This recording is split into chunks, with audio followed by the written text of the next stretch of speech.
Assalamualaikum Ibu. Perkenalkan ya Ibu, saya Dr. Asya sedang menjaga pada pagi hari ini. Jadi sebelum itu saya akan presentasi terlebih dahulu. Ibu dengan Ibu siapa? Nisa. Ibu Nisa. Untuk umurnya 42 tahun. 42 tahun ya Ibu ya. Untuk jenis kelamin perempuan ya Ibu ya. Untuk alamatnya Bu? Di Jalan Kenari. Di Jalan Kenari ya Ibu ya.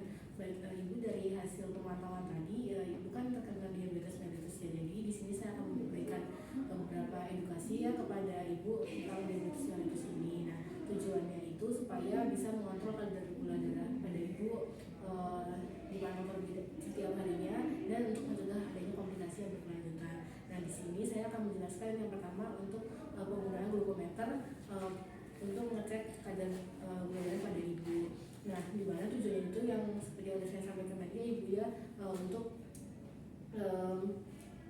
menjaga kadar gula darah Ibu atau memantau dan mencegah adanya komplikasi yang berkelanjutan. Nah, di mana untuk gula darah ini pemeriksaannya dengan menggunakan glukometer ya Ibu ya.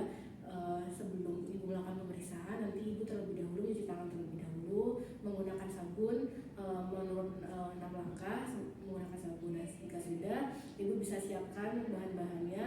Lalu jika sudah kering, nanti Ibu bisa melakukan suntikan pada tangan Ibu. Nah, tangan yang bisa digunakan itu pada 3 jarinya Ibu ya, bisa di jari kelingking, jari tengah maupun di jari manis. Nah, dimana pada saat penyuntikannya ini bisa dilakukan di luar maupun di bagian dalam dan hindari pada bagian ujung sini karena ini kulitnya lebih tipis, nanti ditakutkan akan lebih sakit ya Ibu.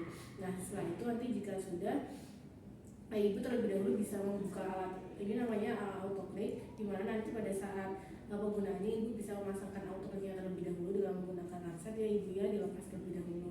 Lalu Ibu bisa diputar sininya untuk menentukan ketajaman dari jarumnya mau disesuaikan dengan ketebalan dari kulit Ibu. Nanti jika sudah, Ibu suntikan pada tangan yang akan diambil darahnya, kemudian nanti ditaruh pada alatnya ini sebelumnya, dipasang terlebih dahulu di strap sini, lalu dilakukan pemeriksaannya di mana hasil yang didapatkan nanti bisa dituliskan, dan nanti pada saat kontrol selanjutnya bisa didiskusikan kepada saya kembali untuk dari hasil tersebut. Nah, nanti untuk pengukuran menggunakan glukometer ini bisa dilakukan setelah makan, 2 jam setelah makan, sebelum makan, dan juga pada saat sebelum tidur pada saat malam. Nah, mungkin nanti pada saat Ibu kan tadi ada diabetes ya, mungkin Ibu tiba-tiba pas diabetes pada saat sepanjang hari itu selama kontrol, mungkin sampai ke kontrol selanjutnya Ibu ada merasakan kayak lemas, terus jantungnya berdebar, terus dengan sering keringat dingin, itu bisa dikarenakan adanya hipoglikemia atau kadar glukosa darah pada Ibu itu rendah. Nah, nanti ketika Ibu merasakan gejala-gejala tersebut, nanti Ibu bisa mengkonsumsi air gula ya Ibu ya. Gulanya itu bisa ditambah, airnya itu bisa ditambahkan gula sebanyak 30 gram, yaitu sekitar 2-3 sendok makan. Nanti juga bisa Ibu mengkonsumsi makanan yang karbohidrat yang sederhana kayak umbi-umbian, singkong ataupun kentang, dan hindari mengkonsumsi makanan yang tinggi lemak ya Ibu ya, seperti yang karbohidrat kompleks, kentang goreng atau hal-hal yang digoreng secara berlebihan. Kemudian Ibu juga bisa, jika merasakan gejala tersebut, Ibu bisa mengecek kadar glukosanya juga. Jika tadi sudah dicek, nanti pada saat pemeriksaan selanjutnya nanti dikonsultasikan kembali. Kemudian jika sudah, nanti jika Ibu merasakan gejala yang lebih parah, contohnya itu sampai kejang-kejang, terus sampai lapang badannya hilang atau penglihatannya itu sampai menghilang, kemudian sampai hilangnya kesadaran, itu bisa disebabkan karena kondisi yang begitu parah ya Ibu ya. Nah, jika Ibu mengalami gejala tersebut, Ibu bisa menghentikan semua obat yang Ibu konsumsi, baik itu berupa insulin maupun obat yang dikonsumsi secara oral. Nah, nanti jika Ibu sudah merasakan tersebut, Ibu bisa mengkoordinasikan kepada keluarga, karena Ibu memiliki penyakit tersebut, Ibu koordinasikan beritahu kepada keluarga jika Ibu mengalami hal tersebut atau sampai hilang kesadaran. Ibu bisa beritahu kepada mereka untuk segera membawa ke rumah sakit atau ke layanan kesehatan terdekat untuk mendapatkan penanganan lebih lanjut.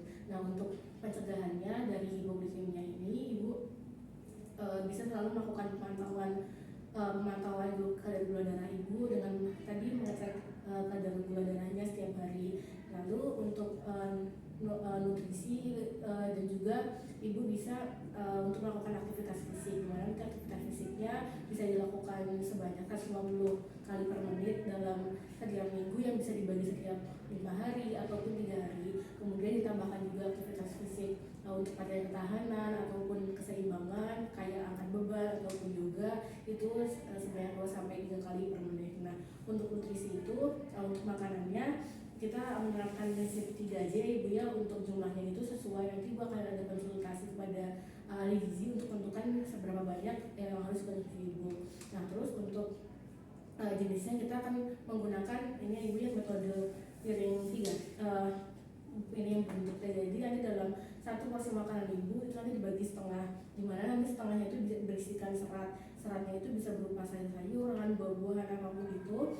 Nah, kemudian dari setengahnya tersebut nanti kita bagi lagi menjadi 2, dimana itu bisa berisikan protein dan juga karbohidrat. Nah, untuk jadwal makannya nanti bisa sebanyak 3 kali ya ibu ya makannya. Nah, makannya itu pagi, siang dan juga malam. Nah, paginya itu sebanyak 20%, kemudian siangnya 30%, dan juga di bagian malamnya itu 20%, 25%. Kemudian ditambahkan lagi juga bisa 2 sampai 3 kali untuk makanan ringan yang bernutrisi atau yang sehat ya ibu ya, cemilannya bisa ditambahkan itu untuk menjaga biar bisa lebih kenyang lebih lama. Kemudian untuk tadi menambahkan aktivitas fisik juga seperti untuk olahraga sebanyak 150 kali per minggunya yang bisa dibagi setiap hari per 5 harinya. Kemudian pastikan bahwa setiap